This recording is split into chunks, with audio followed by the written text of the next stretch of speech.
শাকিব খানের ছবিতে যে কাজ করবে সেই হিট। যে অপু বিশ্বাস ম্যাম, বুবলি ম্যাম, ওনাদের কাউকে শাকিব খানের পাশে মানায় না, ছবিতেও না। শাকিব খান তো এই যে এখানে কাজ করে, এদের নায়িকাদের সাথে কাজ করে, এরা তো যোগ্যই না শাকিব খানের, ঠিক আছে?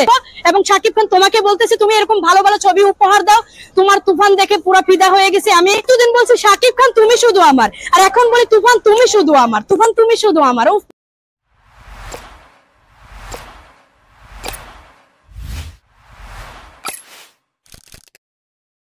শাকিব খানের ছবিতে যে কাজ করবে সেই হিট। একে একে সবাই হিট হয়ে আসছে, কিন্তু শাকিব খানের ছবিতে বাংলাদেশের কোনো মেয়েকে আমি কখনোই চাইনি। আগে যেমন ছবি দেখতাম, সত্যি কথা বলতে ভাইয়া, শাকিব খানের ছবি যখন দেখতাম, এই দেখতেছে অপু বিশ্বাস, না নো নো চলে না, ওনার দিকে তাকাইতাম না, আমি তাকাইতাম না পার্সোনালি। এবং বুবলি, তারপর বুবলি ম্যাম, ঠিক আছে, মানে শাকিব অপু বিশ্বাস ম্যাম, বুবলি ম্যাম কারো দিকে তাকাইতাম না, কারণ তারা ব্যক্তিগত জীবনেও যোগ্য না, বাস্তব জীবনেও শাকিব খানের যোগ্য না। এটা নিয়ে আসলে আমি ভাই কথা বলতে চাই না, কারণ বেশি কথা বলতে চাই না। সেটা হলো কারণ এনি অনেক কথা হয়ে গেছে। শাকিব খানের ছবি দেখতে আসছি, আর শাকিব খানের যে ব্যক্তিগত জীবনে অপু বিশ্বাস ম্যাম, বুবলি ম্যাম, এগুলো নিয়ে আমি এমনিতেও কথা বলতে চাই না খুব একটা। কিন্তু ছবি নিয়ে একটা কথা বলেছিলাম এর আগেও, যে অপু বিশ্বাস ম্যাম, বুবলি ম্যাম, ওনাদের কাউকে শাকিব খানের পাশে মানায় না, ছবিতেও না। আগে মধ্যে যে ছবিগুলো হয়েছে ভাইয়া, মানে কি বলবো, যাচ্ছিল না হিরোর সাথে, একদম ওই ম্যামদের যাচ্ছিল না, ঠিক আছে? সবাই বলতো এটা কোনো নায়িকা। আর আমি শাকিব খানের ছবি দেখলে বরাবরের মতো সবসময় শাকিব খানকেই দেখি, শাকিব খানের দিকে তাকে দেখি, নায়িকাদের দেখার টাইম নাই ভাইয়া। এই প্রথম আমি ইদিকা ম্যামকে একটু ভালো লাগছিল, কিন্তু তার থেকেও বেশি আমি সবসময় চাইছিলাম, আমার সব থেকে বেশি ভালো লাগছিল শ্রাবন্তী ম্যামকে, তারপর শুভশ্রী ম্যামকে, কিন্তু তার থেকেও বেশি এবার বেশি ভালো লাগছে হলো মিমি ম্যামকে। কারণ আমি বরাবরের মতো চাইছি যে শাকিব খান তো এই যে এখানে কাজ করে, এদের নায়িকাদের সাথে কাজ করে, এরা তো যোগ্যই না শাকিব খানের, ঠিক আছে?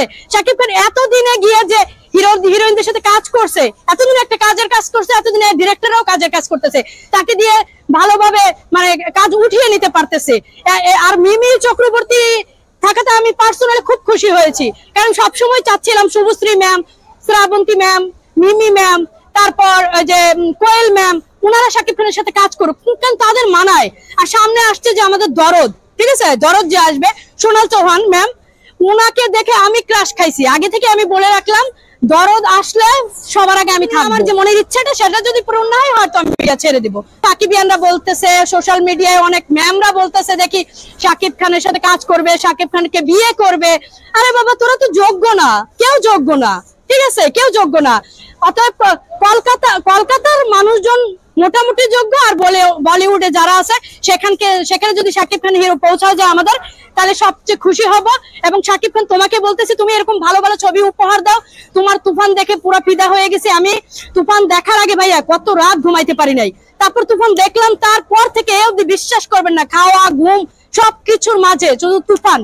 এতদিন বলছি শাকিব খান তুমি শুধু আমার, আর এখন বলি তুফান তুমি শুধু আমার, তুফান তুমি শুধু আমার। ও মাই গড, কারণ তুফানের লুকটা ভোলার মতো না, তুফানের চাহনি, এক্সপ্রেশন, গান, মানে মেকিং, মানে সবকিছু কি বলবো ভাইয়া, পুরো হাই লেভেলে চলে গেছে। বললাম তো, এটা এই ছবি বলিউডের শাহরুখ খান ওনারাও করতে পারবেন, ওনারাও আসুক, করুক। শাকিব খান যদি পাল্লা দেখ, শাকিব খান নাম্বার 1, পুরো পৃথিবীতে নাম্বার 1 হয়ে থাকবে শাকিব খান, পুরো পৃথিবীতে।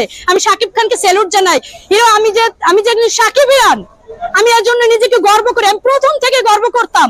আজকে এই যে আপনি যেমন প্রশ্নটা এখন, আগে সোশ্যাল মিডিয়া ছিল না, এই জন্য বলতে পারি নাই।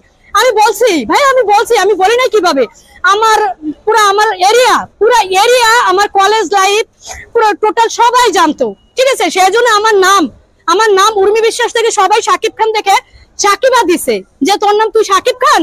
আমাকে কেউ শাকিব খান বলে ডাকে, কেউ সাকিবা বলে ডাকে, কারণ শাকিব খানের ভক্ত বলে। আজকে 14 বছর ধরে ভক্ত বলে, আজকে সবাই আসতেছে 2 বছর ধরে, 3 বছর ধরে, ঠিক আছে? আর আমি আজকে 14 বছর ধরে আজকে এই অবধি শাকিব খানের কোনো ছবি মিস করি নাই। 10 বার 20 বার, এবং হলে 22 জন 25 জন নিয়ে দেখছি।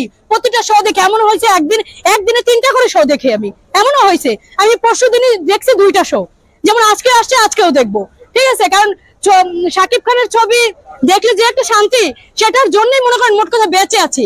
কারণ আমি সবকিছু বাদ দিতে পারবো, শাকিব খানকে বাদ দিতে পারবো না, শাকিব খানের ছবি দেখা বাদ দিতে পারবো না, আর এখন আমি তুফানকে বাদ দিতে পারবো না। তুফান তুমি শুধু আমার, আমি এটা বলে রাখলাম, ঠিক আছে?